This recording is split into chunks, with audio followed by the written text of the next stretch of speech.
Moya Ulight, Moya Upright. Welcome to another Black Wednesdays hosted by Ndade Steve LEBELO. Thank you so much for always joining us, guys.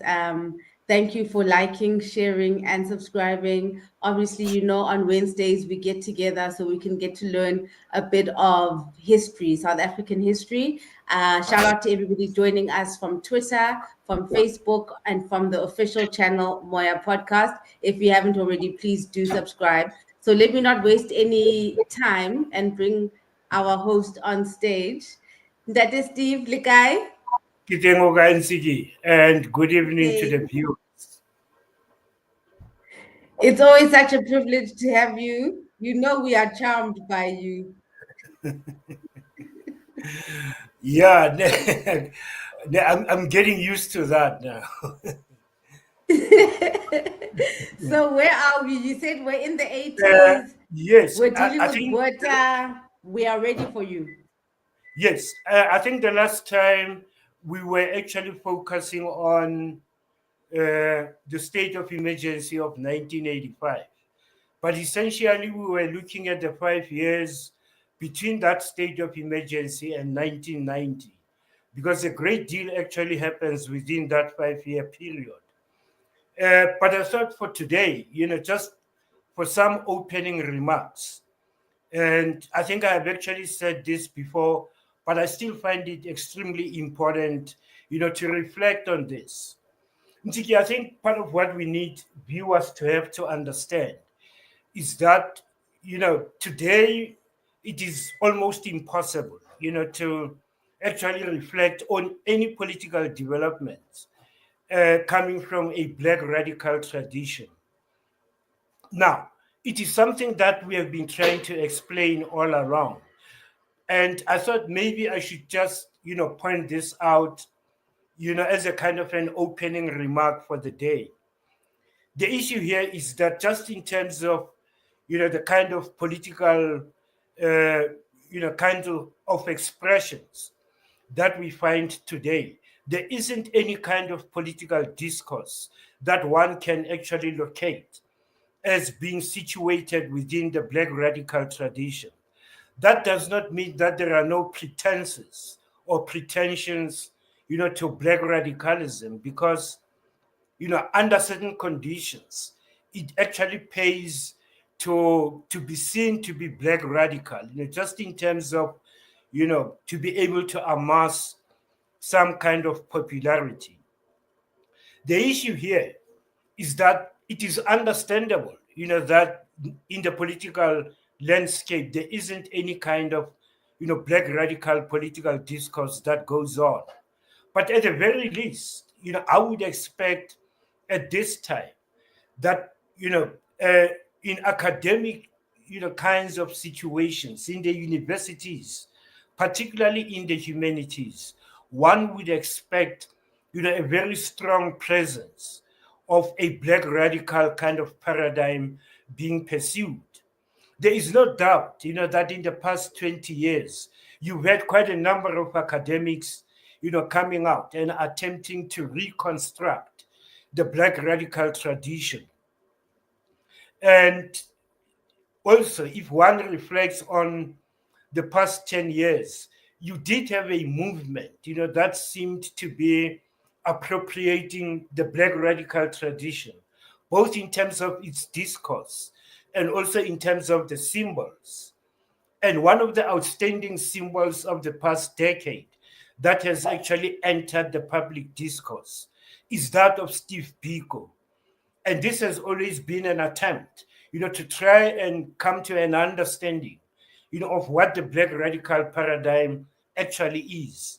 And in trying to do so, I think people have tended to appropriate aspects of Steve Biko's black consciousness, in an attempt to try and explain today's political setup and to reflect on it and use black consciousness as a black radical critique of the current dispensation.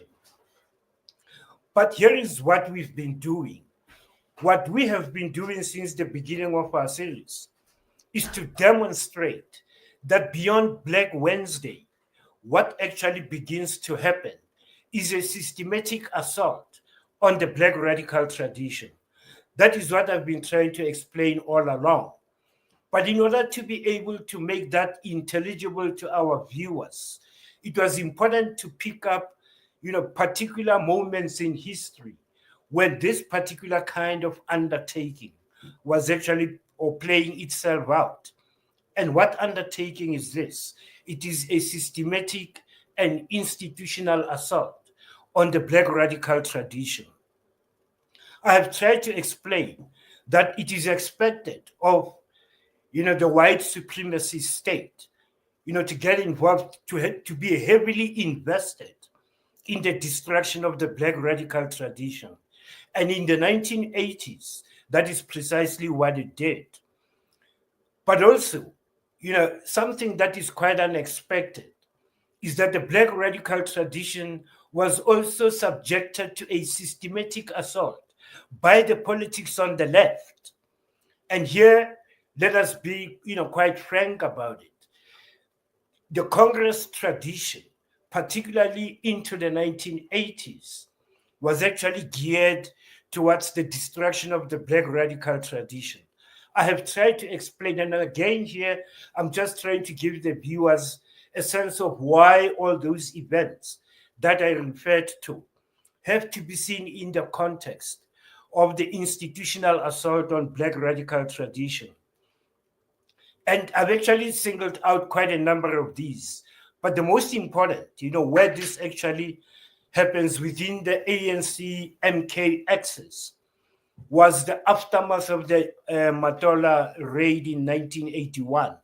And part of what I explained here is that what we begin to see is a decline in cross-border insurgencies.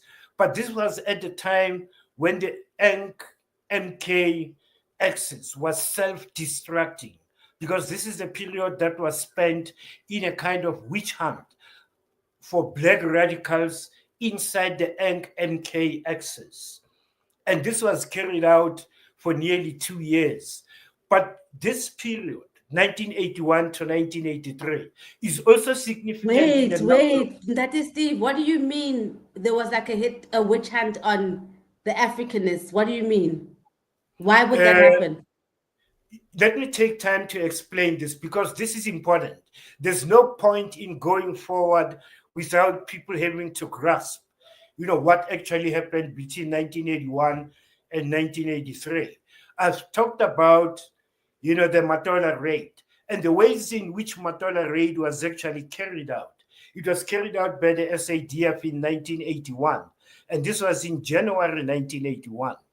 I'd love viewers to reflect a little back, a year back, and think about the Silverton siege, because part of what is happening here is a kind of white fear being heightened.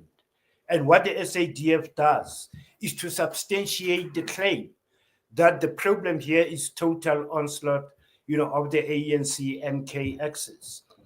Hence, the Matola raid is carried out in 1981. This is merely, to give the white voters, white South Africa, the impression that, the white supremacy state is actually dealing with the total onslaught menace, that P.W. Botha keeps talking about.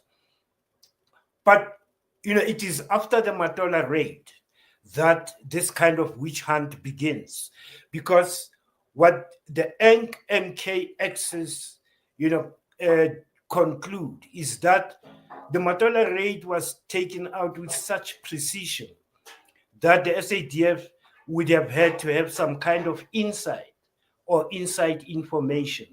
In actual fact, in that raid, 15 MK cadres were killed, and the SADF claimed that they only lost 2. But it was quite devastating. So that is where the witch hunt started. That if these people had, a kind of a inside information, who was responsible? And here the MK axis come to the conclusion that it is the new recruits of the Black consciousness movement. Now, that is actually being stated categorically, by none other than John Kadime, who was a very important and stalwart of the SACP and of the ANC. But this becomes an understanding within the ANC National Executive Committee that, in fact, they do have a kind of an infiltration by the black radicals, who are coming out of the 1970s mass movement. Naturally, here we are talking about those that became part of the June 16 detachment. And in that period, it is in that context that this witch hunt actually happens. Now, while we actually sense that there was a decline, okay? So, because this is quite a big thing that you're saying, because then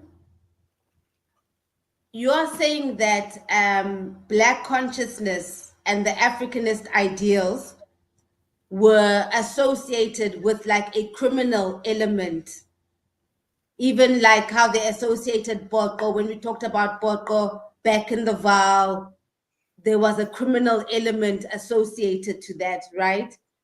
Yes. Because what we are seeing in our generation now, because what I'm hearing you say is that there's been a conscious effort to criminalize Black consciousness and the Pan-Africanist thought.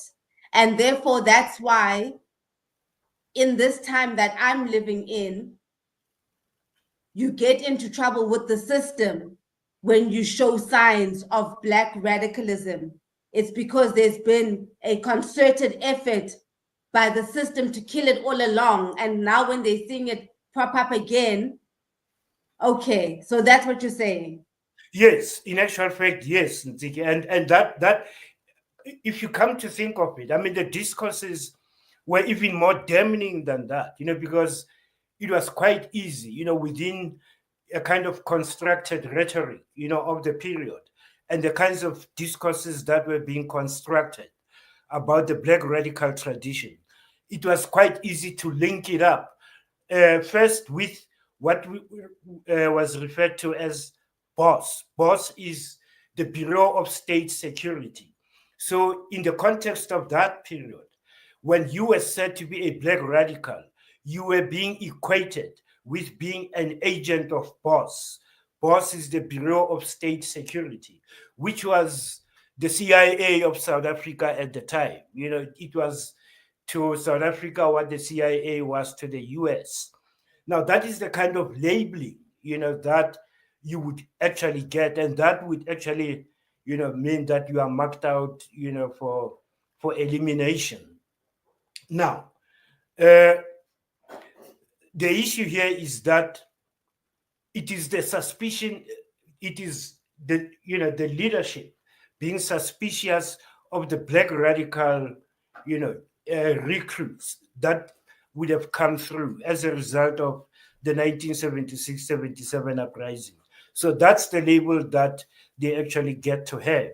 But the point I'm making here is that we have to understand the context in which this is actually happening. And the context in the subcontinent, if we remember, is that in 1980, Zimbabwe gets their independence. But there's concern here, especially in relation to Washington and London, that what they are seeing is actually a kind of a spread of Marxist states or a kind of socialist republics, emerging on the subcontinent. So this actually galvanizes Washington and London, to have a particular interest in the subcontinent. Now, what also happens at the same time is that there's an attempt, to get Mozambique and South Africa into a kind of an agreement. And this is actually being brokered by Chief of the CIA at that time, William Casey, who actually visited South Africa and had meetings with South African government as well as the Mozambican envoy. The attempt here was to try and undermine the MK axis operating in Mozambique, because you will remember that more than 80% of the cross-border insurgent operations actually emanated from Mozambique. So the idea here was that if you can neutralize the ankh in Mozambique, you will have dealt a blow, on the ankh. And this was an attempt by the CIA to actually achieve that. So the issue here is that Soviet expansion was a concern, for Washington and London. But at the same time, there is a fallout, between ZANU PF and ZAPU, in Zim. And this leads to a great deal of unrest in the southwestern parts of Zimbabwe. And what emerges is what Robert Mugabe characterized as dissident activity. Now, in that dissident activity, there are curious groups, that are participating. They include a kind of paramilitary group coming out of the SADF called Kufut. And there's a lot of confusion about what is happening here, but it is part of the destabilization process. Now, it is in this context that the witch hunt actually continues inside the camps, in Angola as well as in Zambia and in Mozambique. That witch hunt, for Black radicals continues until around August 1983, when the National Executive Committee of the ANC decides to deploy an entire brigade, onto the war front, just to diffuse the kind of situation that was actually, threatening to erupt. It was actually to deflect attention away from the issues, that were confronting the National Executive Committee. So they deployed an entire brigade, to the front. And this was, to join with the MPLA and pursue the war against UNITA. And this happened between August and December 1983. So when the troops came back in December, there was a great deal of dissatisfaction, and they demanded to see the leadership. They believing, and remember, we are here to still talking about, the cohort of recruits that came out of the 1976-77 uprising. And it is that cohort that is being seen as Black radical. And there are examples here. Maybe the leadership, was probably correctly, concerned by what actually happened. If you remember, the death of the two white civilians, during the Koch Street shooting of Solomon Mahlangu is one case. But the one that actually concerned the National Executive Committee far more seriously was the Silverton siege. And I tried to show the reverberations, that the Silverton siege would have had, particularly galvanizing once again Washington and London. And that was the concern. The concern here is that they were having recruits who were trained, who were armed, but who did not actually follow, the party doctrine, that of making a very careful distinction between what is hard targets and what is soft targets. And the teaching here was that it is hard targets that they have to hit at. The death of the two civilians in Koch Street, the death of the two civilians during the Silverton siege is something that was totally unacceptable. And it was seen to be, the kind of thing that is being perpetrated by Black radicals newly recruited into MK. So that is the reason why that, witch hunt was carried out, for that period. But before we get to what happens, in 1984, early in 1984, let's get back to how the SADF could have been so precise, in identifying the safe houses that they were attacking. By this time, by 1981, the SADF had incorporated into its ranks, troops that were coming out of Rhodesia, leading to Zimbabwe's independence and after. There was a migration of some of these, from Rhodesia or Zimbabwe into South Africa, and they joined the SADF. Now, they were members of a counterinsurgency unit that in Zimbabwe was known as the Celia Scouts. And the atrocities they committed in Mozambique, are legendary. And they joined the SADF. So when the SADF undertook the Matola raid, they were actually assisted by the Celia Scouts of Ian Smith, who had joined the SADF. But not all Celia Scouts who came to South Africa actually joined the SADF. Some of them actually became very prominent personalities, in the public sphere. You'll be surprised, who one of these people is. In fact, I'll give you two examples of them that the viewers are very familiar with. The one is actually Derek Watt. Derek Watt was presenter of Carte Blanche. Now, he was in the Zimbabwean army when he was conscripted, and he was then drafted into the Celia Scouts. And the Celia Scouts would have definitely, gone into Mozambique at any time between 1977 and 1979-80. And no doubt they would have been part of those atrocities committed, by the Celia Scouts inside Mozambique. So they had a clear knowledge of Mozambique. And yet the National Executive Committee deflected the blame and actually put it squarely on the new recruits, hence the witch hunt that actually happened. And just in passing, the other personality that who was part of the Celia Scouts during this time is none other than Paul O'Sullivan himself. He was part of the Celia Scouts, but he came back and you can see what he's actually into. He's into security, kinds of pursuits, because that's what he was in Rhodesia, Zimbabwe, before Rhodesia became Zimbabwe. Now, what actually happens, after the deployment of the brigade to join the MPLA, they do return to camp. And already, that uprising actually take place, and it gets to be known as the Vienna uprising. Now, it is the Vienna uprising that demonstrates the extent to which the National Executive Committee wanted to annihilate completely, any traces of a black radical tradition within the MK axis. And what followed, the uprisings.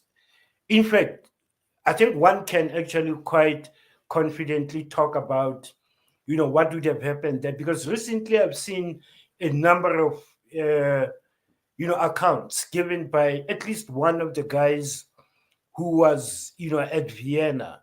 And these are the people who can actually confirm, these are not the allegations that I'm actually thumb-sucking. There are sources that one can refer to and refer, the viewers to. And one of these is actually, and if people can be able to get this, the ANC's External Mission, and that's a book by Stephen Ellis. It's quite huge, but one can pick, sections of it just to confirm, some of the material that I'm talking about. And the other is actually a very prominent journalist with Daily Maverick, and that is Paul Trewiller. And Paul, among other things that Paul Trewiller has written is Inside Quattro, and there he talks about, what actually happened in detention.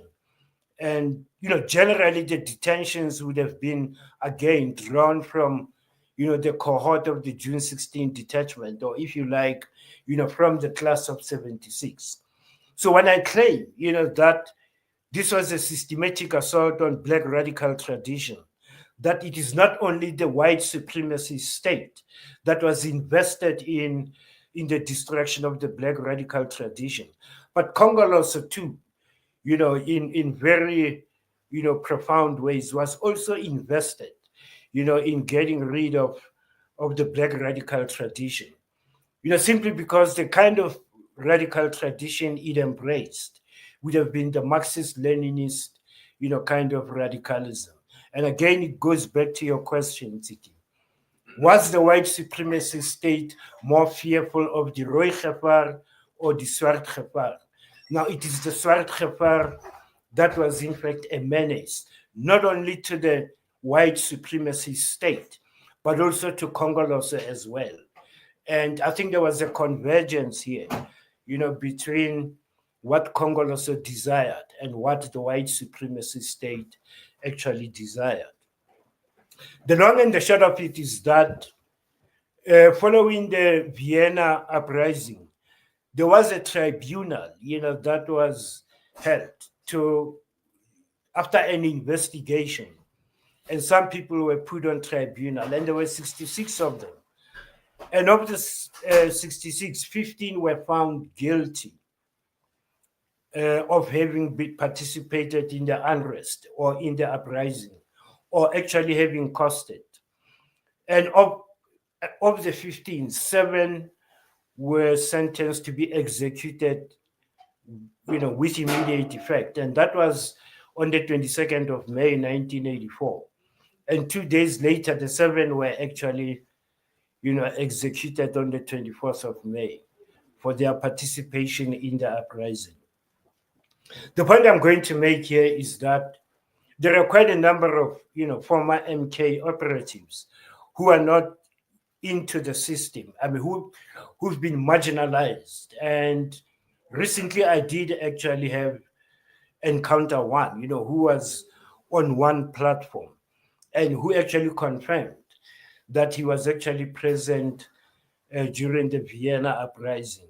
And a lot of this that I'm presenting, he was able to actually validate as well. So this is what in fact happened. But unfortunately, all of this happens within the context of the Nkomati Accord. And I think I did actually deal with the Nkomati Accord and its impact, on MK, which actually led to now the focus shifting back to Swaziland, precisely because Mozambique was out of commission, as part of the agreement, of the Nkomati Accord. And 1985, the state of emergency happens in this context. And this is a context that I thought I should be able to map out so that people can understand, what the state of emergency was doing. Was it dealing with, external kinds of threats, or was it dealing with the internal threat? I think I have elaborated quite, extensively on what the deflection of the Black radical tradition into exile and what its fate would have been. But remember, we are talking about that period between 1976 probably and 1985. And that period in terms of MK operations, it is known as armed propaganda campaign. That is what, the MK was actually involved in.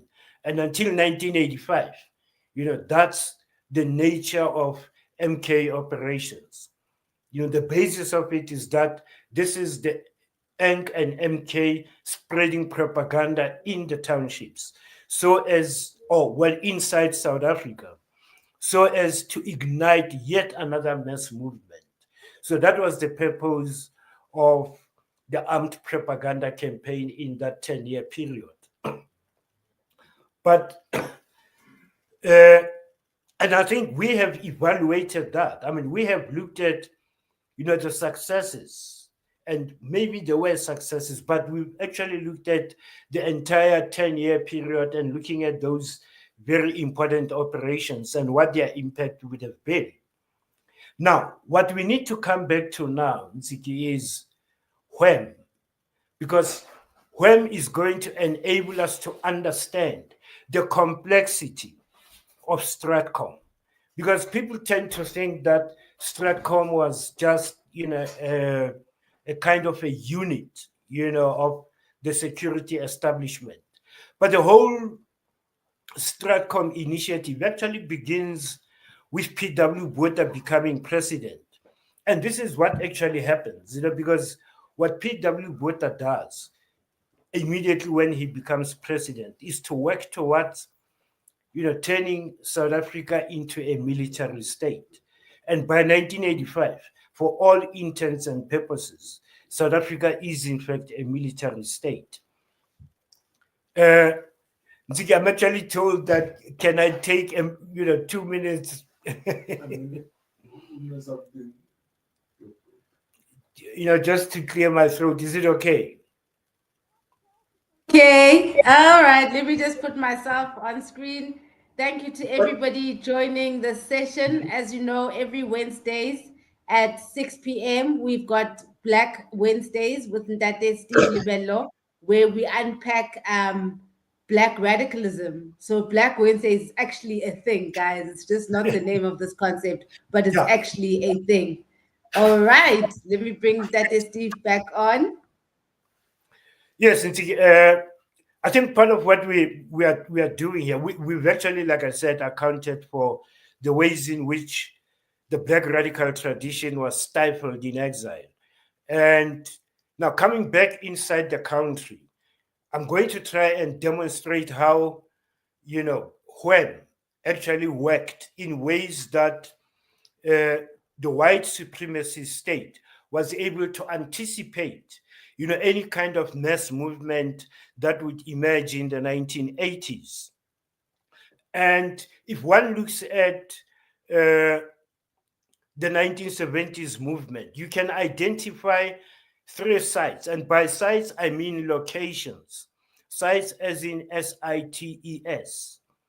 You can identify three sides of that mass movement. The first was actually the universities. The second would have been the high schools. And the third would have been the workplace. Now, I think this is something that viewers need to understand, that when P.W. Botha talks about total strategy, what he then does, as part of the implementation of total strategy becomes quite interesting, because he focuses specifically, on those sides of mass struggles of the 1970s. So a great deal actually happens in the universities. But let me just quickly point out here that just in terms of the universities, there are three. It's the University of the North, Tafelkop at the time, Fort Hare, and the University of Zululand. Now, quite clearly, in the 1970s, these universities, particularly Tafelkop, would have been very central in the mass movement of the time. If you think about it, Onkgopotse Tiro was in fact associated, he was in fact the hero of the Black consciousness movement of the 70s, second to Steve Biko. People will remember Onkgopotse particularly for the Tafelkop testimonies, which in itself was quite, a bold thing to do. But then the next thing Tafelkop got involved in was the Pro Frelimo rally. Now, all of these things would register in the white supremacy state security agencies. And once P.W. Botha becomes prime minister in 1978, there is an attention given to universities to ensure that you do not have another Onkgopotse Tiro, emerging out of Tafelkop or Fort Hare or the University of Zululand. Interestingly, this is not a kind of a lecture in a university lecture theater, but let me quickly point out the kinds of things that were introduced, that were weaponized, in fact, against any possibility of a Black radical expression coming out of Tafelkop or the University of Zululand or even Fort Hare for that matter. Students of that time will tell you that the semester system was actually weaponized against any student organization, and this is how it worked. In any one academic year, a third of the students who begin the year will not come back to university during the second term. The reason being that bajiweki semester. What that actually means is that they were unable to pass at least 50% of their modules. Now, this was actually done not because students were not, managing or were not competent. This was a numbers game, but the idea here is that if you have quite a cohort of students not coming back in the second half, and they will only come back next year, that makes it impossible, to organize students, because in any one semester, you do not have a full complement of students. For an example, you could be appointed or elected president of the SRC, in the first term, but you are not coming back in the second term. you've been taken out of the equation completely. Now, the semester system was weaponized in that way, but nowhere was that particularly, profound than at the University of Zululand, because this is where, the semester system was actually quite, a useful and an effective weapon, disrupting, a kind of student organization that would emerge. That would be the first thing. But the second was that, all these universities were particularly concerned about Black talent. So, Black talented students would be identified, undermined completely, and be forced into becoming university dropouts.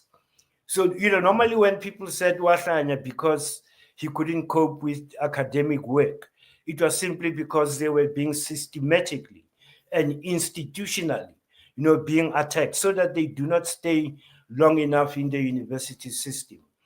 That, in fact, was particularly, uh, you know, uh, apparent at the University of Zululand.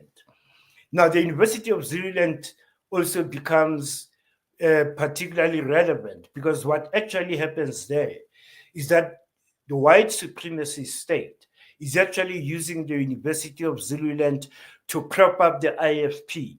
So it's a kind of a complex relationship that actually emerges there. Part of what you find is that where the university is under the KwaZulu Territorial Authority, but at the same time, the IFP having been established in 1979, 75, is actually struggling to become a party of national significance. And the University of Zululand actually become a terrain where the IFP was able to find expression. And this explains the reason for the Ngoye massacre, of 1983. Now, the point that I'm making here is that, the whole idea of infiltrating institutions and having, spies within the institutions is something that actually happens at the beginning of Botha's, term as prime minister between 1978 and 1983. Now, what this actually meant is that once there was a mass movement beginning in 1984, already, in all these institutions that were likely to be affected, whether you are talking about academic staff or even some of the students who were being allowed and being sponsored, to actually stay on those campuses, already those were, the eyes and the ears, of the security police establishment. Uh, Now, the interesting thing about the academic staff at the University of Zululand, and this is something that I actually looked into, is that uh, nearly 90% of them were Afrikaner academics, from Afrikaner universities of the time. And you can see here that the purpose was, in fact, to get a cohort of Black students that they could actually mentor. And they did, because within a couple of years, you would have had the emergence of Black academic staff. And if you look at their academic track records, they all actually did their undergraduate studies at the University of Zululand, probably up to an honors degree. But they would have then gone to some obscure, American universities recommended by their mentors, where they would be given PhDs, masters, and PhD qualifications. But what was happening here is that the apartheid state or the white supremacy state was already, putting its own people, within these institutions, so that by the time there is a mass movement, already they are quite established. Now, this also happened in the high schools. Uh, the P.W. Botha administration also understood that the mass movement of the 1970s was given impetus, by the high schools. And I always argue, that when one looks at the teaching component that leads up to 1976, and you compare these, to the teaching personnel of the 1980s.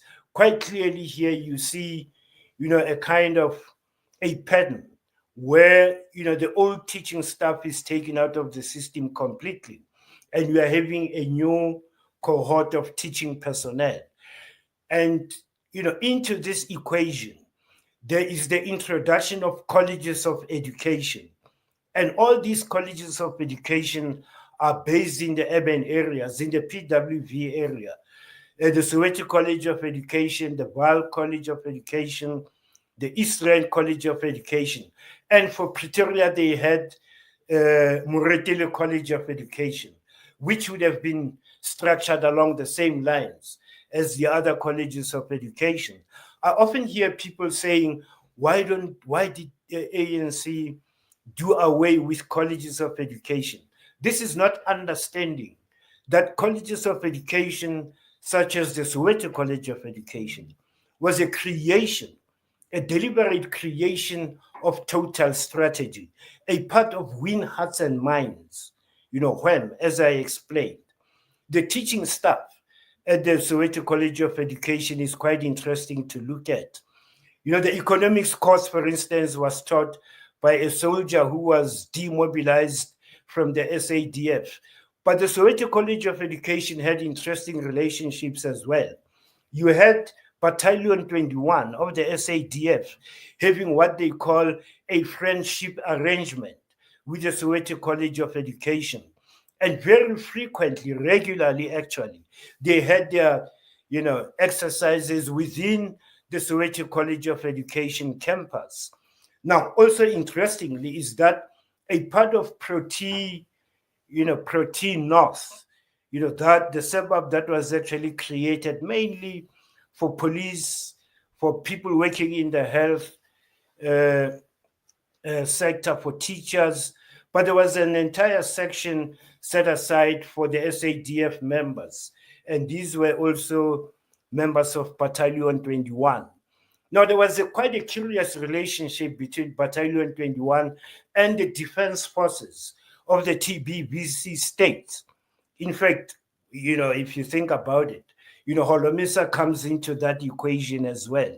So I'm here trying to explain that by the time 1984 actually breaks out, already you do have a kind of a presence, of a whole network that is deliberately created, to actually anticipate any kind of mass movement and identify people who should actually be taken into custody or who should be attended to by Flag Plus.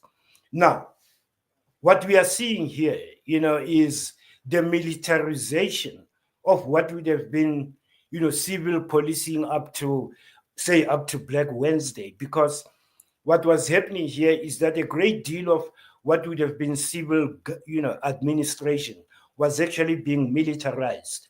And all these, changes that are happening in universities, in the high schools, are actually being initiated, through what was called the State Security Council. Now, the State Security Council was an extended cabinet. You had the cabinet, and additional to the cabinet were members of the military, who made up this extended cabinet and, referred to as the State Security Council. Other people use the term the National Security Council. Now, that was at the national level. But at the local level, you had the joint management councils. And these joint management councils would be made up of, high-ranking police officials. In some cases, high school principals were also part of this. This was, a very elaborate, creation of a very elaborate network of people who would report, any kind of, insurgent behavior, from the townships. And all these structures started to be active once, mass uprising happened in the Vaal in 1984. So the point that I'm making here is that the whole idea of spy networks being used did not come after the eruption, of that mass movement. In fact, by the time that eruption actually happened, all of these networks were already in place. Part of what we are seeing here is that there is the militarization of intelligence gathering. And what is Stratcom? Stratcom is, in fact, uh, a strategic command of the Military Intelligence Directorate. Now, that's a military, kind of outfit that we are talking about. So increasingly, when the unrest happens in 1984, intelligence gathering is actually being done by functionaries that are linked to the military as opposed to the police. But this is all part of what, the white supremacy state would see as counterinsurgency. These were counterinsurgency units that were meant to deal with any threat that would come from outside, but at the same time be able to deal with threats inside the country. So the point I'm making is that, by the time Val actually erupts into an uprising, already networks that are connected to the Military Intelligence Directorate, which is a directorate responsible for intelligence gathering during this period, are already on the ground and doing that work, for the Joint Management Council, which reports to the State Security Council. And that is how, this unrest was dealt with until 1985. Now, also in the workplaces, the idea of actually doing the same in the workplaces, having all these networks in the workplaces as well, was, to anticipate work stoppages and see, who among the workers would be responsible for any kind of mobilization. And if there's one who needed to be neutralized, they would actually do so. And, I often think about Stanza Bupape, who was among the first trade unionists to be taken out. That, by the time he comes into the picture, already, you had this network actually working. So Stratcom has to be seen as part of when, but at the same time, it has to be seen as, the creation of a network of informers, if you like, if you want to use the term, who were actually put in place in all these sites of struggle, well ahead of, the outbreak of the mass mobilization of 1984. And but I think the University of Zululand and the creation of the IFP actually stands out, when one thinks about, those kinds of developments. So in a sense, the 1985 state of emergency then is instituted against that kind of political backdrop. It has to do with, the white supremacy state attempting to plug the gaps that were there in total strategy. And, and then the 1985 state of emergency is instituted. But I said, what is significant is that on the same day, that's the same day that Magis Kosana was necklaced. Ntiki, I don't think, your viewers really understand the impact, of Magis Kosana's necklacing. And if I may, just if you think about, people who were probably in their 50s at the time, who would have been part of the mass movement of the 1970s, it would have been quite inconceivable, that black on black violence, was something that could not be contained. And the impact of it, on that generation would have been quite devastating. And I don't think people really appreciate, how that particular historical moment would have been, quite what disorientating, for a generation that went before.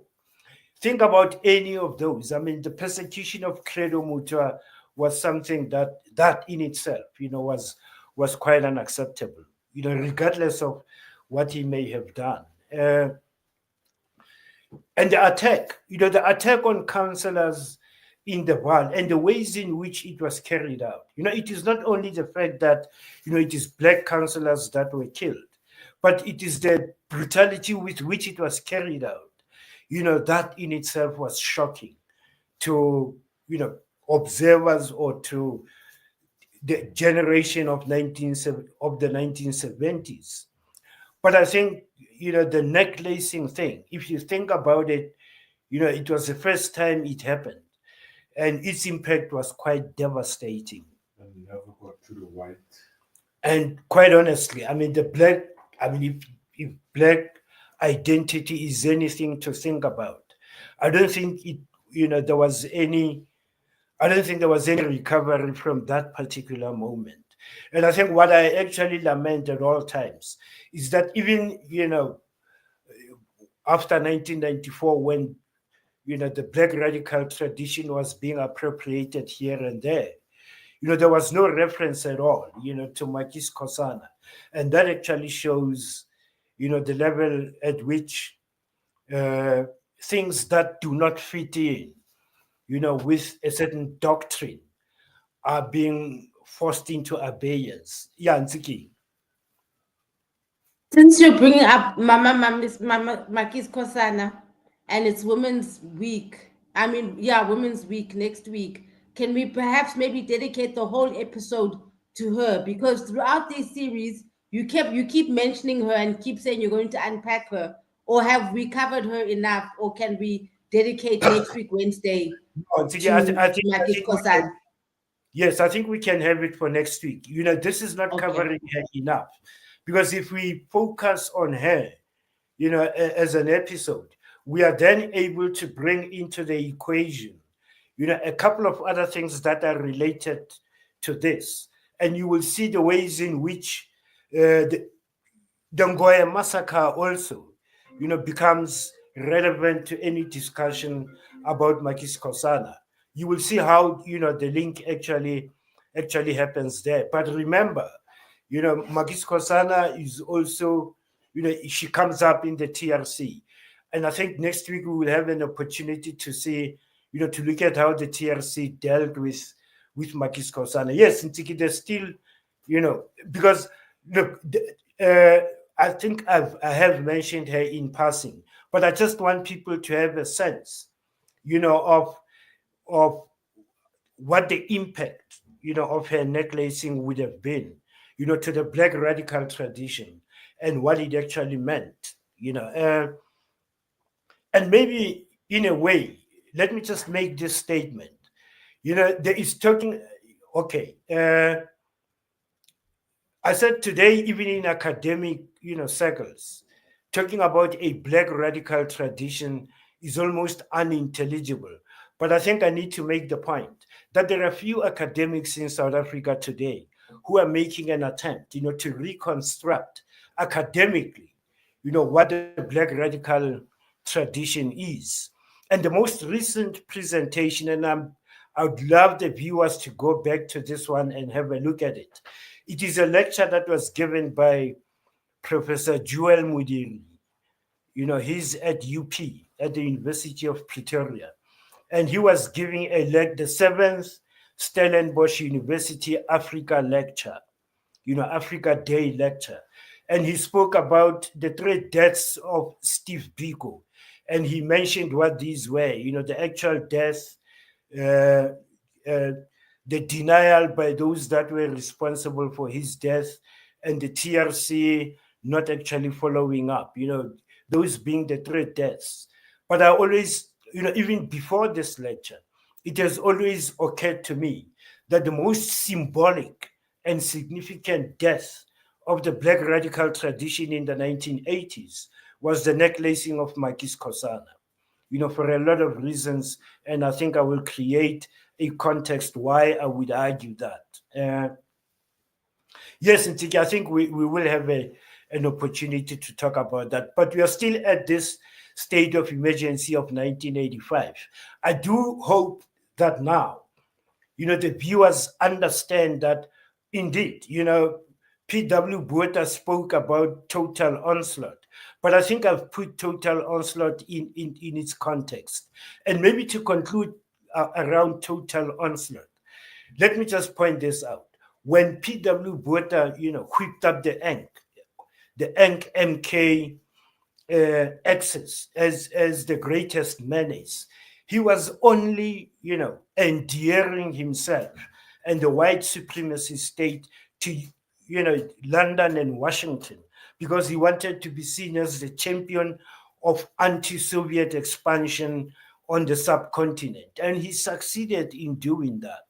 But at the same time, it would be my contention that P.W. Botha would have known as much as anybody else that he was exaggerating the threat, that was, embodied in the MK axis. He knew that he was actually exaggerating it. But the other thing that we need to think about is that white society in South Africa would also have had their own kind of understanding of where the menace would have come from. And here it is quite clear that for white society in general, what had heightened their fear is their encounter with the mass movement of the 1970s. I think I've given quite a number of examples, of where white fear would have been heightened, by that movement. So in their own perceptions, it wasn't the total onslaught that P.W. Botha was talking about. On the contrary, it was the possibility of yet another mass uprising of the kind, that would be inspired by a black radical tradition of the 1970s. That would have been the concern, of white society at this time. In actual fact, last week I did mention something about Professor Lawrence Schlemmer, who was CEO of the Center for Policy Studies. One of the things that he says in the context of the state of emergency in 1985, and also reflecting on the Nkomati Accord, was that the ANC was the least successful liberation formation in contemporary history. And that, he said, because he was saying white society should not be taken for a ride in thinking that, in fact, the Enk was the bearer of a total onslaught. And his view is that it was the least successful liberation formation, But he said also that P.W. Botha knew this. And the reason he was doing this, the reason he was acting as a public relations director of the Enk, because that's what he achieved. What it did was to place the Enk at the center of the liberation struggle. And remember, in all of these discourses, the PAC is not being mentioned at all. And that is deliberate. It is deliberate because what is being propped up here is what one historian actually, remarked and said, this is not me, and I'll give you the reference if you like, that the MK axis is like, a ferocious balloon that is propped up and inflated by propaganda. Now, that was not only the armed propaganda campaign of the Enk that propped it up. It was also the propaganda that was actually, P.W. Botha's propaganda, that actually helped the Enk along. So when the UDF is formed, you can then understand the UDF does not even go into a reflection of what the exiled situation is like, They immediately adopt the Freedom Charter and they align themselves, to the ANC. Now, you have to understand that there was not even a consideration of the UDF actually becoming aligned to the PAC. That has to do, with the fact that by 1983, there was an understanding that the Enk, as it claimed all the time, was the sole and authentic liberation struggle formation for South Africa. But it worked. It worked for the white supremacy state because what it did is to take the black radical paradigm out of the equation, both as an instrument of mass mobilization and as a subject for academic and intellectual discourse. The Black radical tradition was actually annihilated. In that respect, there was a convergence, between the objectives of the white supremacy state and that of Congolese, that of the MK, kind of axis. Now, what happens after 1985, Nziki, is quite interesting because things actually begin to move faster. Yeah, in 1986, you have the very first. We used to call them the safaris. I'm not too sure if there are people who remember the safaris. Do you, Nziki? Maybe you don't. But the first safari actually happened in Ghana, in Accra. And these were meetings, these were meetings of prominent South Africans with members of the ANC. And the first delegation that went to Accra was led by the leader of the Progressive Federal Party at the time, Zach de Beer. And it also included, among others, Enos Mabuza of Kangwani, Bantustan at the time. And I always wonder whether he was in any way related to David Mabuza. I suspect he was. And then they had a few other white people, who went and saw the ink. And that was the beginning of the negotiations. But at the same time, there was something actually happening in the Northern Transvaal, which was actually upsetting the situation here. Around 1985, December 1985, a group of MK cadres entered the Northern Transvaal and they started spreading, havoc in the area. And this led to, the death of about, 12 white people, as a result of these operations by MK. And these operations, I think I did actually explain this last week, but let's put that into the context, of the emergency, the state of emergency at this time, because it happened soon after the state of emergency was declared. Now that becomes another frontier, that was actually opened up. And, of the 10, there's only one today who actually survived, and that is Mteteleli Ngube. And in the 1980s, early 90s, COSAS members used to compose songs about Mteteleli, and they, quite respected him. But he was up, I think the fact that, the ENC is unable to deal with what they did is precisely because, it was against the doctrine of the ENC. They did not make any distinction between hard targets and soft targets. And in fact, they seem to have a more liking for soft targets, which is pretty much what, defined them. But of the 10, it is Mtetelelu who was actually finally captured. But even then, there was a great deal of drama because, the first capture ended up with him freeing himself by killing 2 white policemen. But then later he was captured and, taken into custody. He was tried and sentenced to death. But his sentence was commuted in 1989, and he's now out there. But these are the kinds of things that, are being taken out of, the ENC's historical narrative because they are not consistent, with the ENC's doctrine. And probably that is understandable. But, finally, if one thinks of, that period, the period after the state of emergency of 1985, besides that outbreak in the Northern Transvaal, inside the country, from the state of emergency was actually declared in June 1985. By March 1986, more than 500 and 70 people had died, despite the state of emergency. And the most important thing is that of that, more than half of them were actually killed by police.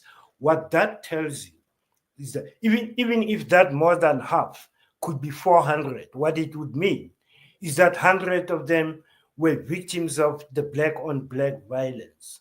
And that's the issue. The issue here is that black on black violence was actually escalating despite the fact that the state of emergency had been passed. But in Limpopo, things were actually, in the Northern Transvaal, things were also getting out of hand, particularly early in 1986, during the state of emergency. There was suddenly this whole witch hunt, against old women who were suspected of being witches. And they too were subjected to, the necklace treatment, and this thing was actually spreading. But the issue here is, all of these things were happening as part of the mass democratic, movement of the 1980s.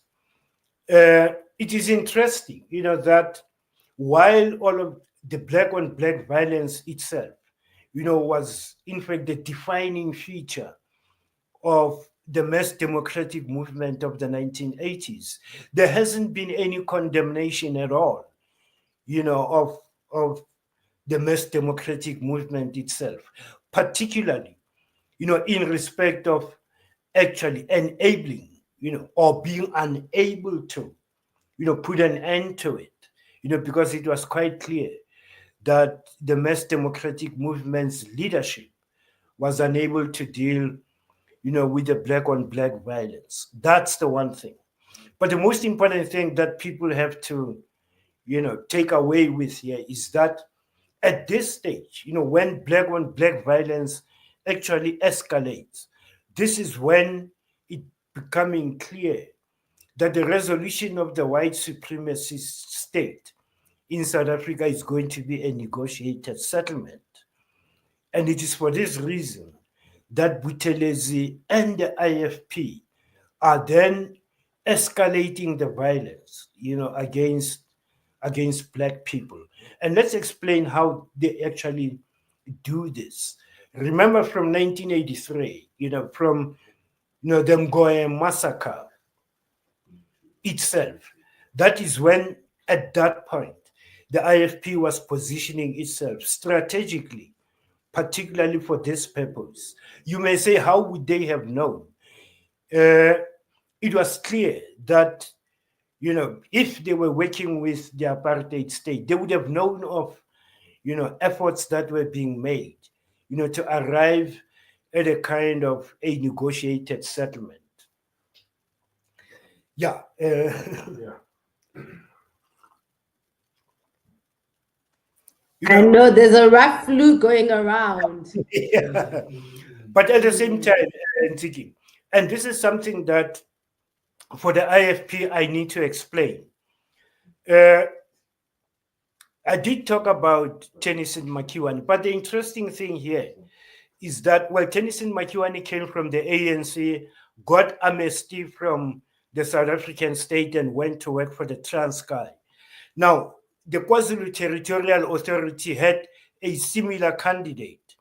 And in this case, it was a guy called Jordan Ngubane. Jordan Ngubane was a stalwart, a veteran of the liberation struggle. He was in the PAC and ANC sometime in the 50s and early 60s. He went to exile. And at some point, he was a member of the non-European unity movement, I think. But, he kept crossing the floor. And around 1978, Jordan Ngubane decided that he's had enough, of exile, and he wanted to come back home. So he applied for amnesty, which was given on condition that he would remain in KZN, in Natal, in KwaZulu, actually, because there was KwaZulu Territorial Authority and there was Natal, but that he would remain in KwaZulu, and he agreed. So when he came back, he was appointed, by Mangosuthu Buthelezi to become the national chairperson of the cultural desk. Now, already this is someone who is well versed, about the situation in exile. And he made it quite clear, that in fact, he simply reiterated what Tennyson Makiwani had said, particularly about armed struggle. I mean, which is another issue that, we haven't dealt with. But by 1978, there were people who felt that armed struggle just did not have a future. It wouldn't be a factor in the resolution of that problem, of the pre-1994 problem.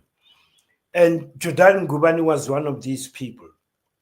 And he too was quite aware, that at some point there was going to be, a kind of a resolution of this thing, a negotiated settlement. So he became chairperson of the cultural desk, and he came to the University of Zululand. And it is here that he, made clear what the IFP vision was. And the IFP vision, according to him, was actually to be at the forefront of a nationalist movement that would be a kind of a counter to the UDF, which had already been established. And his argument was that this nationalist movement, black in character, would exclude colors and Indians, and it would be an all-African, kind of movement. But for it to succeed, it had to be to, subject itself to Zulu ethnic nationalist leadership. And that was his argument. But if you think about it, the ways in which the violence actually unfolded was precisely that kind of a vision, of Jordan Ngubane. By 1987 already, the IFP is in fact a significant factor in the national political landscape. And over and above that, Buthelezi always comes up with the explanation that he was sanctioned, by Oliver Tambo in 1975 when he established, the IFP, that Oliver Tambo actually blessed him with in that initiative. But there was a fallout in 1980, and that fallout happened as a result again of Silverton. Buthelezi responded to Silverton and blamed the Eng for being kind of like violent, and the Eng had to defend itself from him. So yes, by 1987, then that is how the IFP had situated itself, positioned itself as a serious role player, in national politics. And already from 86 onwards, the negotiations were going on. Now, the issue about what happens in exile between 87 and 89 is quite interesting. It's Cuito Cuanavale. Now, I don't know how many people are aware of Cuito Cuanavale, but that was the final battle. That finally, when it ended, the negotiations process started in earnest. But Cuito Cuanavale happened between August 1987 and March 1988. I'm not a military historian, but maybe this is a subject for military historians. The long and the short of it is that when one looks at, the adversaries there, or the contesting parties there, no doubt the MPLA and UNITA were in the forefront of this. But the SADF was also a factor because Namibia still fell under South Africa at the time, and South Africa was still exercising that mandate. So South Africa was involved, as the SADF. And the Cubans were also having quite a presence, and this was on account of an invitation by MPLA. And there were Russian technical advisors too, who were brought into the picture. And this thing lasted from August 87 until March 1988. Like I said, I'm no military historian, but the issue here is that a great deal of that struggle happened in the southern part of Angola. And at the end of that struggle, it became clear that UNITA was pushed back and MPLA was able to, assert its hegemony almost across Angola, which was what was being desired. Now that left SWAPO out in the cold, and SWAPO was put under pressure to accelerate negotiations with South Africa and have a settlement in Namibia, which happened in 1991. So, MK access would have been left with no option but to accelerate the process of negotiations with Pretoria. And that led to the release of Nelson Mandela in 1990.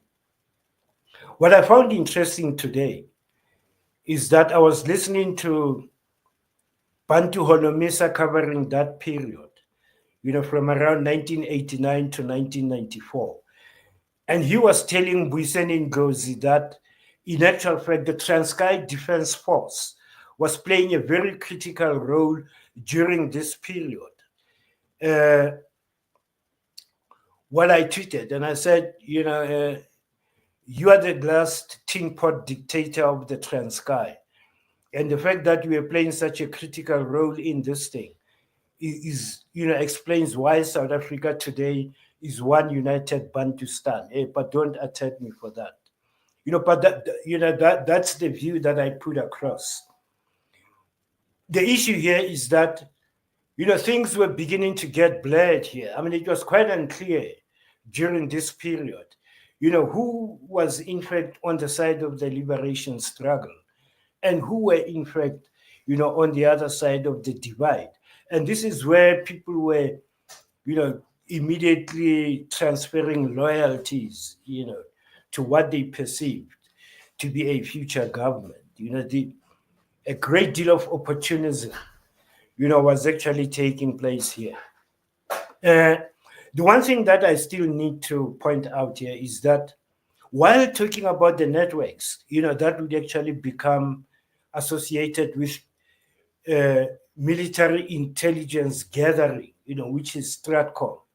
The most important institution, in the whole network was the SABC. Now, in 1985, again, 1985 seems to be quite central here. There was a conference called in a place called Jamba. Now, Jamba is on the south of Angola. And this was a conference of right-wing formations. It was a conference of the SADF attended by Magnus Malan, who was representing the SADF. There was an organization of Southern American states, some delegates of right-wing Roy Neck, billionaires of the US, who were supporting this initiative. There was UNITA also in that meeting. And the SABC actually covered the conference at Jamba. There was also a student from Wits, who was represented, in this conference.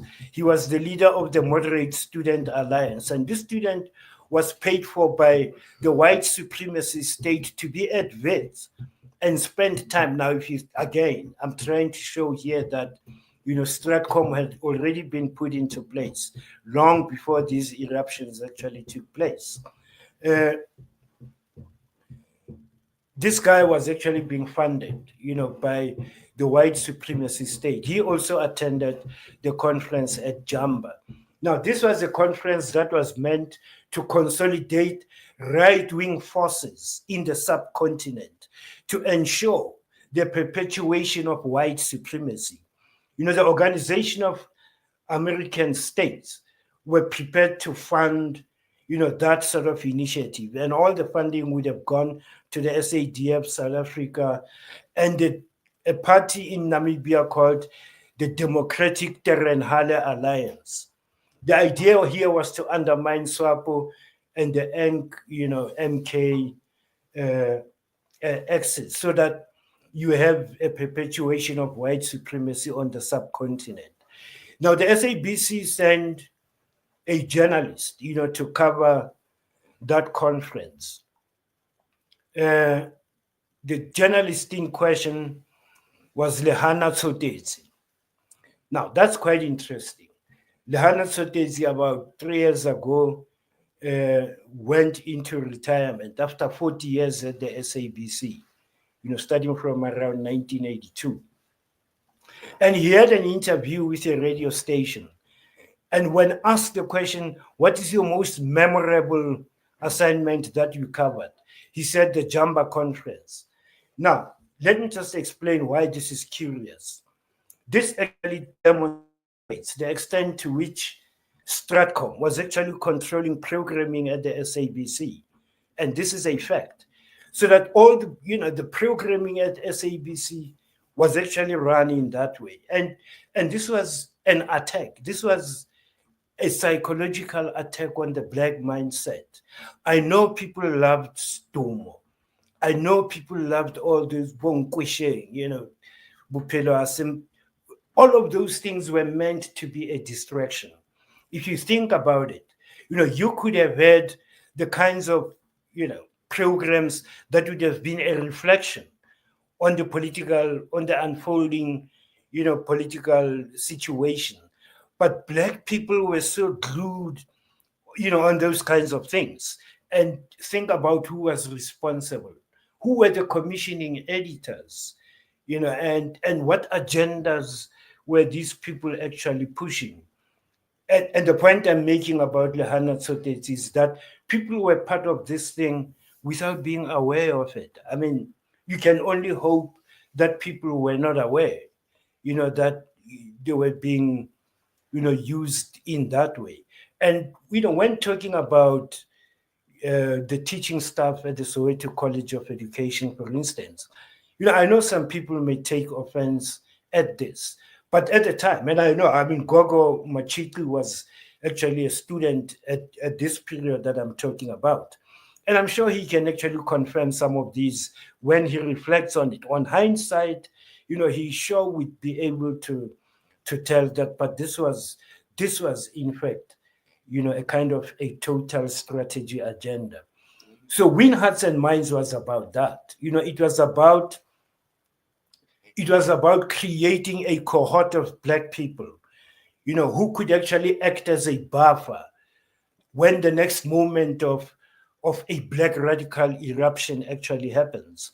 But it didn't happen. It didn't happen precisely because the white left in South Africa, the white left became the think tank, of the mass democratic movement. Now, I think this is important for us to grasp. The mass democratic movement had the white radical left in South Africa as its think tank.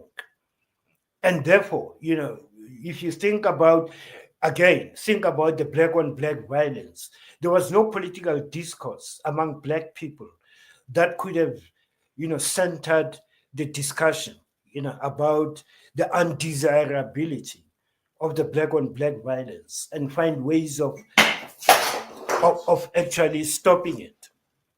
But that actually goes to demonstrate that the black radical tradition was actually confronted by, a very, formidable foes. Do you want to take a break there? Yeah. Ziggy, are there any issues? I mean, Yes, we can start wrapping up, but I just want you to cover a few questions here. yes, So I'm going to give you the three of them, the three Yes. questions. I'm going to read them to you now. The first one was Israel not involved in the CIA boss M16 intelligence that influenced the developments in South Africa in that period, given that there were some collaborations with PLO as a liberation movement? That's the first question. Yeah, okay. True. The answer there is, in actual fact, there was such a very strong relationship between Mossad, the Israeli government, Mossad, and the South African government. In actual fact, Israel would have been buying arms from Denel, from South Africa. South Africa was actually, yeah, no doubt, Nsiki, there was that very strong relationship. But the relationship between the ANC and the PLO needs to be looked at rather closely. The PLO was condemned, particularly in Western capitals. And remember here, I'm not saying the ANC would have been very sensitive of that, but the ANC was mindful of who it is seen to be friends with. And given the PLO's profile and the profile of the Irish Republican Army, the ANC would have been rather, careful about establishing very formal relationships with those formations. And that actually goes for Polisario Front as well, which is in fact the formation that is Western Sahara and in Morocco. It may be true, that the ANC would have had very, good kind of, understanding with the Polisario Front. But if you think about the ANC being based in London and probably having some kind of support in Western capitals, they would have been very, very careful about the kinds other relationships that they had. On the other hand, it is the SACP that would present itself, as an ally of these extremists, if you like, such as the PLO and the Polisario Front, and probably even, the Irish Republican Army. Except that with the Irish Republican Army, because it was a UK kind of outfit, and the ANC had a very massive presence in the UK, there too they would have been rather careful about it. And you can see this in the ways in which, Joe Slovo handled the interview about Silverton. When Joe Slovo did that interview, it is the English public that he was talking to. He was addressing the English public first, distancing the Silverton trio, from the siege, and then later admitting to it, but still insisting that what happened there is contrary to ANC policy. And that was, that actually demonstrates the extent to which the ANC would have been very sensitive about certain radical formations, such as the PLO at the time. The ANC comes out into the open and really opens up to the PLO, and maybe most people are not aware of this. The PLO and the ANC enter into negotiations at around the same time. In 1994, the PLO goes to Oslo. They sign the Oslo Accord. In the minds of the radicals in Palestine at this time, the Oslo Accord is a sellout settlement in the same way as the 1994 South Africa settlement is a sellout settlement. Hamas comes out of that. Hamas comes out of the condemnation of the Oslo Accord as a sellout settlement. But the ANC and the PLO are doing one and the same thing, which is why you then see Nelson Mandela and Yasser Arafat. But that kind of friendship has not always been, out there in the open. And today, what is the PLO? I mean, it is the Palestinian Territorial Authority under Abbas, and you can see, it's a moderate, kind of formation at this stage. And what's the other thing? All Okay. right. And then it says, Ndata Mulora says, PW Botha's total strategy, especially its WAM component, seems to bear all the hallmarks of a comprehensive orchestrated counterinsurgency campaign versus Black society. Ziggy, I think this helps, because again, it goes back to the issue. Is it the Swart Khepar or is it the Roy Khepar? I think this actually helps, because and total, strategy itself, like I said, the fact that it was directed at total onslaught is propaganda. the reality here is that what P.W. Botha was dealing with was the Swart Gevaar of the 1970s. That's what he was dealing with. So when is in fact a weapon, against the black radical tradition of the 70s. And I've actually demonstrated that today. I've said in anticipation, both at Tapliop, in the high schools, and in the workplace, the idea here was to contain any future eruption, of a black radical of the kind that the 1970s movement was. Yes, when as part of total strategy was in fact an attack, a systematic attack on the black radical tradition.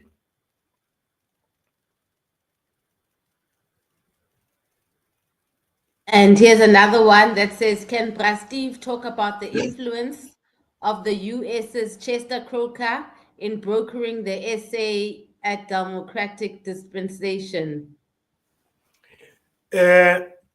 Interestingly, I mean, this actually happens around, we are here talking about constructive engagement under Reagan.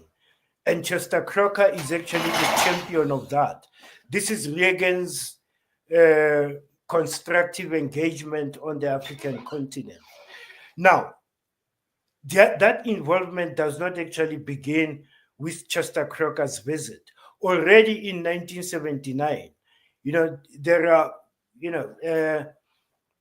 workings, relationships that are being established between Washington and Pretoria.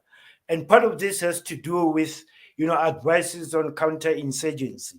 But one of the things that happened, is the idea that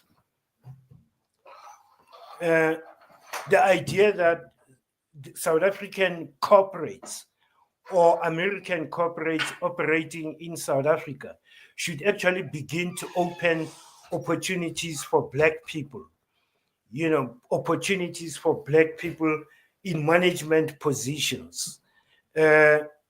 And this actually becomes a policy that is adopted by some of these American corporates operating in South Africa. But the interesting thing, like Anglo-American, for instance, Ruto Mills was actually the maize corporate giant in South Africa at the time, supplying maize meal across the country. They too were appointing, black people in management positions. But the interesting thing here is that they were being appointed in the corporate social investment sector. So what would they be doing? They would be dealing with, disbursing corporate social investment funds, to communities. And, if you think about it, someone like Mathabate Legau, was corporate social investment manager at Ruto Flour Mills, and several others were actually given that job. I suspect when Cyril joined Anglo for the first time, he was actually placed within the same corporate social investment environment, working with Bobby Godsell. And the issue at the time was, particularly with Anglo and the mines that they were operating, the issues here related to ethnic battles, between the Xhosa and the Mozambicans, on the mines. And that was the biggest issue that mines had to deal with. And when trade unions were established, the idea was that the energies that were expended in all these ethnic wars would then be channeled through, trade union structures. And that's how Cyril, Ramaphosa then established NAM, the National Union of Mine Workers, and became its first general secretary. So you should get a sense here that the labor movement of the 80s did not come into existence as a result of struggles of workers within the workplace. This was a top-down initiative, with the government passing legislation that allowed or permitted the establishment of trade unions. So all of that was in fact, the American influence, following again, following the mass movement of the 1970s. Now, if you go further into the 1980s, you have the visit by Kissinger to South Africa, which also was meant, to cement that relationship between Pretoria and Washington, because by then, Pretoria was then considered as the champion of the anti-Soviet expansion movement, on the subcontinent. And yes, Chester Cracker was particularly, relevant and quite significant, in that initiative. And like I said, I mean, P.W. Botha really managed. In public, perhaps some, American politicians would have condemned, Pretoria for its policies, but privately, there was, a kind of support for Pretoria. And, such visits would actually show or cement, those kinds of relationships. By 1985, surely, Pretoria was seen as maybe not so much a friend, but no longer being condemned by the US, except that you do have that period, when Reverend Desmond Tutu came to the scene and started putting pressure, on American corporations to disinvest. And again, it was in 1985 that Kennedy came to South Africa on a fact-finding mission. And again, Azapo was totally opposed to this. And, they had all the pickets around the place protesting Kennedy's visit, something that affronted Bishop Desmond Tutu, and he condemned Azapo in no uncertain terms. And that led to some extent, Azapo losing its popularity. Yes, I think Chester Crocker was absolutely critical, in the consolidation of right-wing forces, in South Africa and in perhaps in the subcontinent as a whole, and in ensuring that South Africa does not veer, towards the East, towards becoming a Marxist, Leninist, socialist republic. Okay. Is there any other? And then this last question says, what can we do as a community and as individuals to actively redress these psychological attacks against the African people?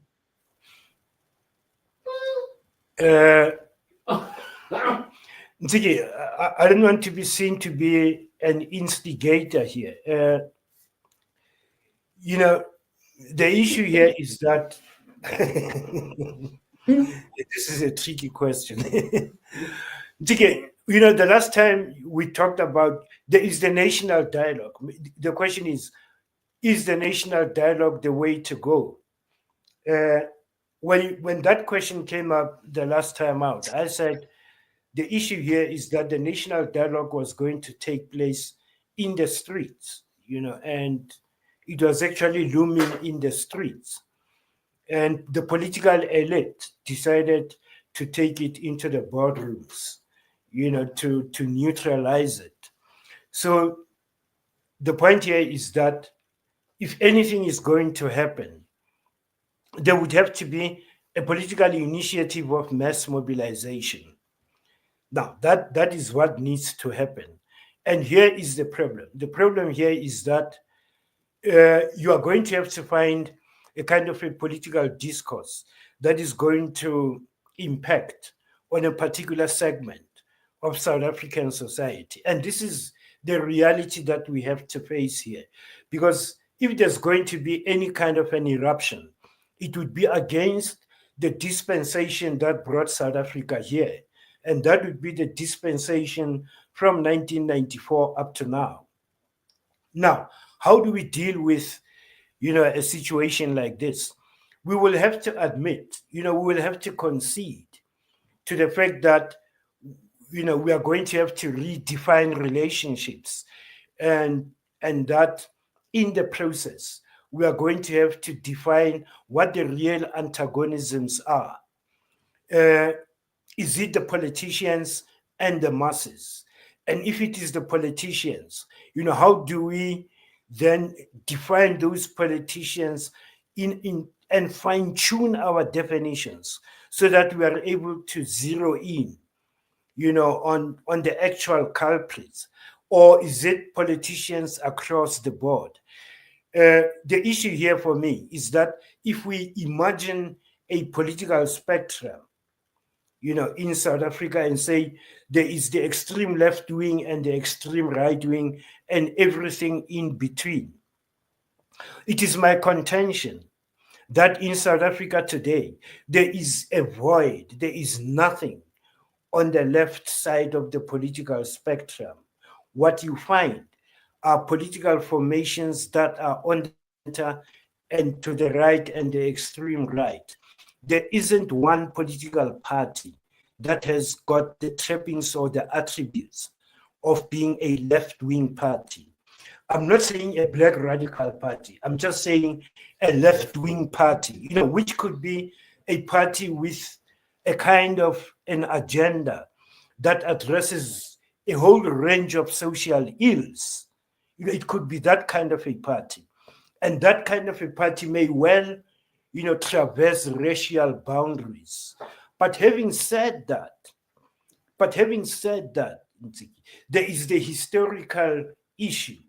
The historical issue is, the vulnerability of blackness, the historical vulnerability of blackness, which has not been redressed to this day.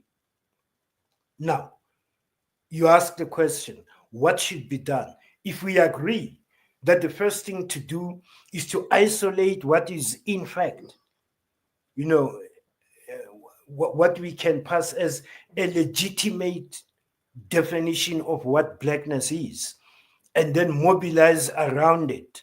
Now, the idea here would be others of other races will have to come into this agenda and actually show some kind of loyalty to it. But the idea here is that it is the black experience, that needs some level of redress. And if we have to go forward, let's redefine, what blackness is. And once we have redefined what blackness is, we can then begin to think about what are the kinds of strategies that can be put into place. I know this may sound like, I'm excluding other races, but the issue here, is that for better or for worse, it is the black African that is at the receiving end, of a great deal of these abuses. Just like Sobukwe said, we set the table and we define the table. We set the table as blackness. We define it. And only those who want to conform to this definition of what we define as blackness will be welcomed. But we will do it in such a way that it becomes a mountain to climb, to qualify in that fold. We don't make it quite easy. We are going to have to make it extremely difficult for anyone outside of the fold to qualify to be part of the fold.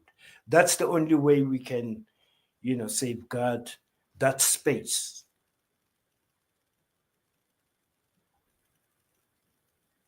Thank you, Steve. Great. So next week, we have promised each other we're having a tribute to Makis Kosana. Yes. Next week, Wednesday, 6 p.m. Okay. So it's a date. It's a date because we're going into Women's Month. Thank you, by the way, Thank you. August is actually, it's a lot of themes, in August that are related to the Black radical tradition. So maybe we can even do Winnie Mandela towards the end of August because her birthday is in September. Yeah, we can do that. And Ziki, the Stratcom part, we took it up to 1985. But the Stratcom part becomes quite interesting after, the 2 states of emergency, because a great deal of things happened there. Yeah, but Nziki, let's, this one, I think, Stratcom, Winnie Mandela, and Paul Erasmus is something that we probably may need, a separate episode for, because that is, let's put it this way: Stompy Sipe, Winnie Mandela, Stratcom, and Paul Erasmus, is something that we need to explain because, and this is honestly, for people in Orlando West, because the people in Orlando West are probably divided over this issue. And I think this is something that would be of particular interest, to them. And we throw into the equation Dr. Abubakar Aspat and and uh, Mrs. Sisulu. That's wonderful, anyways, because I can say Stompy as death comes up around these times in the 80s, anyways. I get. Yes, yeah. So Yeah. it is in the next 2 weeks. Yes, we can have a separate episode on that. Ooh, hot. I know it's provocative, but I think we'll be sensitive about certain things that we need to be sensitive about. Yeah. Oh, but Steve, you are doing the Lord's work. You are helping us so much. You're helping us fill in the gaps. You're making us understand. Now I understand why the system's so mad at me. Because now I'm like, oh, you guys think we're part of this thing that's coming to kill all the white people. It's crazy. Yeah, just Crazy. one quick comment. I was looking at the results of one by-election 2 weeks ago. Azapo got 0 seats. Now that should tell you zero, like no seat at all in that by-election. Now that is a measure of just how much investment went into killing off the black radical tradition. So, And PAC is also dead. pardon? Also, PAC is also dead. So they've killed us. Yeah, but I hope people begin to understand it is not only the weaknesses of those parties, it is the fact that so much was invested in their death. There was an effort. Yeah. Yo, guys, yo. Thank you to everybody joining us, whether you're joining us from YouTube, Twitter, or Facebook. Oh my gosh. If you haven't already, please subscribe to Moya Podcast. We do this all the time. This clever content, we do it all the time. And on Wednesdays, Brad Steve is always here. If it's your first time here, please go back to the other Black Wednesday episodes. As you can see, we're now in the 80s, but we actually started way back. So we started at the beginning of the formation of ANC, actually. So please go back to old episodes and watch and build up and build up. It's exciting. We're getting closer and closer to Winnie Mandela. So yeah, tonight it's so nice. And good night to everybody. We'll see you guys next week. Thank you.